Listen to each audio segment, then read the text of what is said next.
Stuffed. Welcome back. You ate more than I did. I did, didn't I? Chocolate is my big weakness.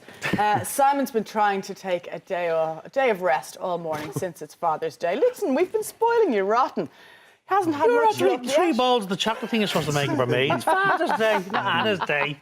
Anyway, we thought we'd ask one well-known face to come in and to show off his dad. Fair City's Ryan Andrews here with his dad, Jimmy. Good morning, How you boys? guys. Thanks very much for having us. Thanks very much. Thank you for coming into us. I've, of course, known Ryan for 5 years. 5 years now, because yeah. I direct the Panto and the Olympia.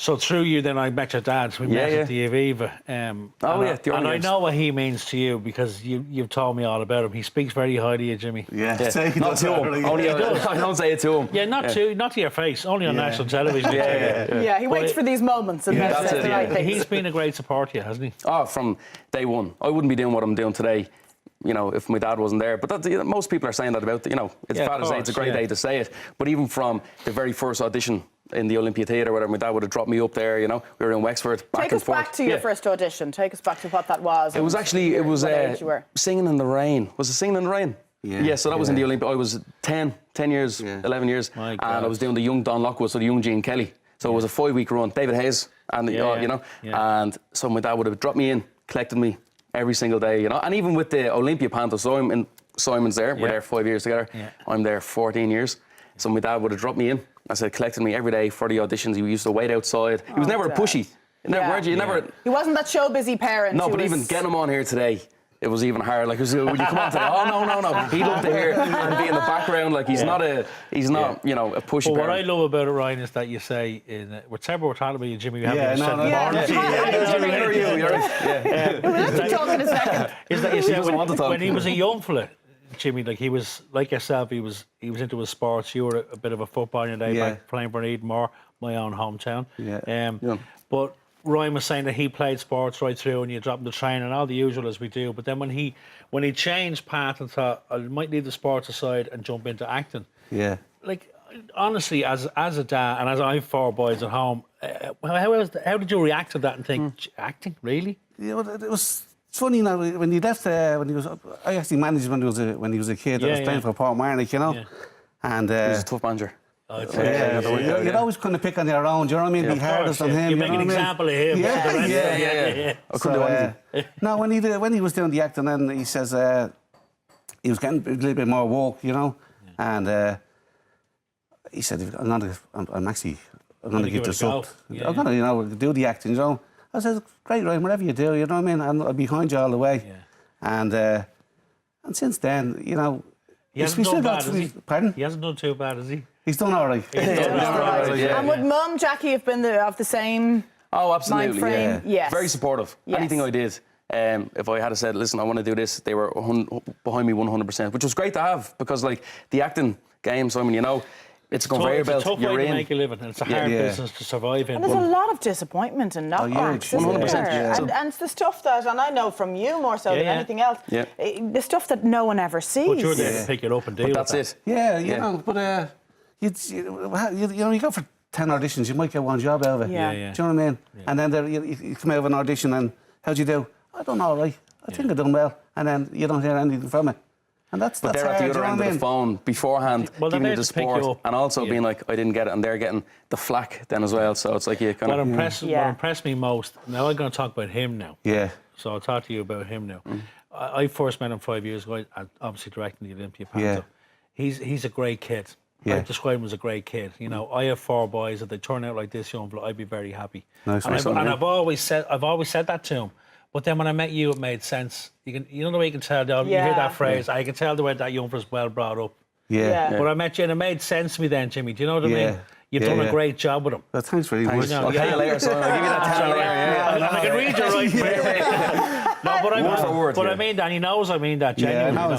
He's a very hard-working fella. He's very emotional now hearing that. He's a great kid, but it's good to hear that. It's good, and particularly now as a dad, it's great to hear that. It's so important to hear that, isn't it, as a parent? Oh, it is, and even for the likes of yourself saying, or someone, I might be someone important, and he might say, see that kid? Smashing. No, And it's nice to hear that. It's an overused phrase, but he is a credit to you. Now, let's get back to reality. Yeah, back to bring the head down. Yeah. Fair City, where are we at the moment? Yeah, so Fair City, busy year there. This year, there was a big storyline, like who killed Karen. Kate Gilmore, who's Kate Gilmore, who's a snapper. Yeah. So it was a whole thing, like it went on, it was a 10, 11 week kind of storyline. So I was like the lead culprit there. We were in a relationship in the show, and then obviously she was murdered. So it was very cleverly done, Ryan, because Kate was on the show with us a couple of weeks ago, and she was saying that the way it was done, there were very clever, very typical soap. There were so many potential suspects for us. Yeah, and we didn't even know ourselves. That was exciting.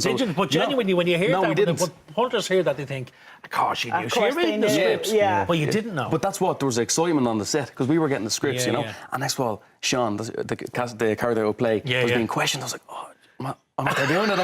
So I was like, right, I'll see you in 25 years' time, like, you know. And I'm flicking, and it goes, I got off, then it was Oisin, the character, then it was Ora. So everybody was on their toes, and we were asking, do you know what? So how far in advance are you getting the 4 scripts? weeks. 4 weeks, Yeah. okay. So I actually did the script, we film 4 weeks ahead, but we only get the scripts a week ahead. Okay. So we get them on the Friday, we're filming on the Monday. So How do you Fast, isn't it? The turnaround is so fast. Yeah. How do you and Jackie deal with that? Because I know you're from the same part of Dublin I'm from. You're from the north side. And I only know where he lives because I've dropped him down at home at lunch. I forgot my bank card or something, you drop us down. Am I right? Yeah. Right. So how do you and Jackie deal with that? Because he's still living at home, so he's walking around the neighbourhood. Like I've walked around Donovan Shopping Centre with him, and it's like walking around one of the Beatles. It's ridiculous, isn't it? How does that sit with you as his dad? Like, it's funny to be. If I was in the shopping centre walking, wherever it would be. Yeah. And you'd kind of know, you might see a group of girls or women even. Yeah. There's your man. You know? Chatting to each other about it. Yeah. And my dad goes, it is him. It is him. Do you want a photograph? But it must make you feel very proud of us because he's done well. It does, Simon, it does, because we are proud of him, and also he's older brother, you know what I mean? Of course. Carl isn't here to get all of the lovely words as well, and Jackie. Yeah. So like it's two of them, both parents, you know. So my mum's I believe you had your phone on speaker in work when you were talking about this appearance. We did, yeah. So now all the lads in work know about it. Yeah, they're watching this morning. Yeah, of course, they're all recording. I left the phone in the car. I couldn't have brought it in. And I would be hopping, I would be ringing them. But I was on loudspeaker, and Ryan was actually saying, go on to TV. I said, I'm not going on there, you know. And the lads are, of course, listening to it. You have to go, James. You have to go, go on. So, and where are you working? Is it in Guinness? I'm in the brewery at Guinness. You're there a long time. I'm 25 years in there now, doing rigging now with Jones Engineering. Oh, you'll have to give the lads a shout out this morning. Don't you worry. You're going to get played for about a month.